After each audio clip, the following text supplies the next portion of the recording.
சொல்லி அவங்களுடைய அதிகாரப்பூர்வ தளத்துல மோடி கவர்மெண்ட் கொடுத்திருக்கு இந்த பட்ஜெட். அதாவது அவர் மேக் இன் இந்தியா தான் அவருக்கு தெரியும், ஃபேக் இன் இந்தியாலாம் அவருக்கு தெரியாது. அதனால வயிற்றெரிச்சல்.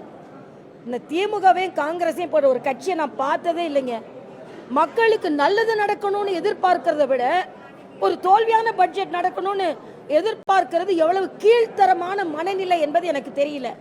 முதலமைச்சர் மாதிரி பட்ஜெட் தாக்கல் செய்யறதுக்கு முன்னாலேயே தமிழகத்தை தலைகுனிய வைத்து விட்டார். இந்த பட்ஜெட் தமிழகத்தை தலை நிமிர வைத்திருக்கிறது என்று நான் சொல்ல முடியும். அதனால பொருளாதார வளர்ச்சி பெற்றுக் கொண்டிருக்கின்ற ஒரு நாட்டில் வளர்ச்சி எங்கன்னு பார்க்காம ஷேர் மார்க்கெட் என்ன ஆகுது அதை மட்டுமே சொல்லிக் கொண்டிருப்பதை நான் வன்மையாக கண்டிக்கிறேன். மக்கள் அனைவருக்கும் வளர்ச்சியான பட்ஜெட் என்று தெரிவித்துக் கொள்கிறேன்.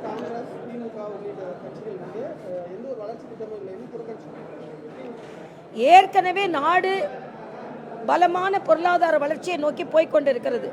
இப்போ அவங்களுக்கெல்லாம் என்ன கவலைனா, ஏன் வெளிநடப்பு செஞ்சாங்கன்னா, வரி ஏய்ப்பு செய்பவர்களும் வருமானத்தை மறைப்பவர்களுக்கும் 100% பெனால்டின்னு சொன்னாங்க பாருங்க. இதை இவங்களால பொறுத்து கொள்ள முடியாது. அதனால இவர்களுக்கு அது ஏமாற்றமான பட்ஜெட், மக்களுக்கு இது வளர்ச்சியான பட்ஜெட், மக்கள் எதிர்பார்த்திருக்கின்ற பட்ஜெட் என்று சொல்ல முடியும்.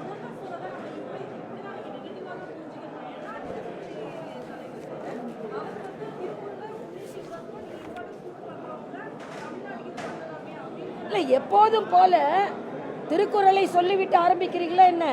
கேலி செய்கிறார், அது கூடமா உங்களுக்கு தெரியல? பெருமையாக திருக்குறளை பயன்படுத்துவதை நீங்க கேலி செய்றீங்க. அப்படித்தான் நான் சொல்லுவேன். எப்போ மாதிரி திருக்குறளை வச்சு ஆரம்பிப்பீங்கன்னா, திருக்குறளை வச்சு ஆரம்பிக்கிறத பெருமையா கருதுறாரா என்ன நான் கேட்கிறேன். ஆக நீங்க என்னைக்கும் பார்லிமெண்ட்ல தமிழை பெருமைப்படுத்தினது கிடையாது. செங்கோலை பெருமைப்படுத்தும் போது நீங்கள் சிறுமைப்படுத்தினீர்கள். அப்படி படுத்தும் போது தேர்தலுக்கான பட்ஜெட்னு சொன்னா என்ன அர்த்தம்? நீங்க தேர்தலுக்கான பட்ஜெட் கொடுப்பீங்க, நீங்க தேர்தலுக்காக சுற்றுப்பயணம் செய்வீங்க, நீங்க தேர்தலுக்கான வாக்குறுதிகளை நிறைவேற்றுவீங்க, நிறைவேற்றாத வாக்குறுதிகள் வேற இருக்கு. அதனால ஆரம்பிக்கிறதுக்கு முன்னாலேயே முதலமைச்சரின் குறுகலான புத்தி, குறுகிய புத்தி நன்றாக வெளிப்படுத்தியது என்பதான் நான் இங்க சொல்லுவேன்.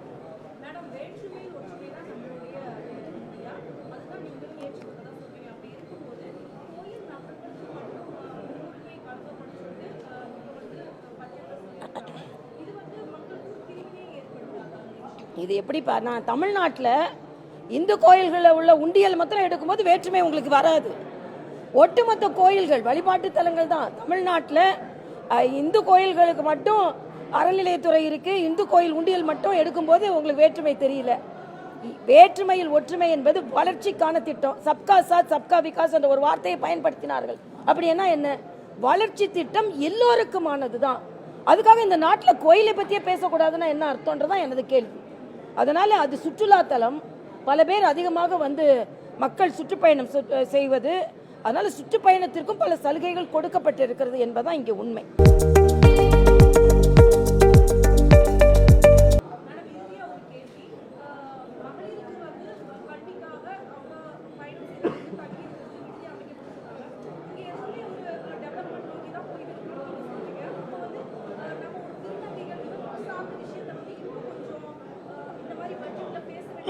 இல்லை, நிச்சயமா பேசுவாங்க. நமக்கு இப்போ மேனட்டால நமக்கு தெரிகிறது. அது மட்டுமல்ல, பெண்களுக்காக நீங்கள் 1000 ரூபாய் மட்டும் கொடுக்கறது இல்லாமல் அவர்களை தொழில் முனைவோர்களாக ஆக்குவோம் என்பதும், சுய உதவி குழுக்களுக்காக அவர்களுக்கு விற்பனை மையங்கள் அமைத்து கொடுப்போம் என்பதும், அவர்களை தொழில் முனைவோர்களாக ஆக்குவோம் என்பதும் பெண்களுக்கான மிக பிரம்மாண்டமான திட்டம். அதனால அது மட்டும் இல்லை, கண்டென்ட் கிரியேஷன் 15,000 பள்ளிகளிலும் 5,000 கல்லூரிகளிலும் கண்டென்ட் கிரியேஷன் கொண்டு வருவோம் என்று சொன்னது மிக மிக நல்ல விஷயம் இளைஞர்களுக்காக.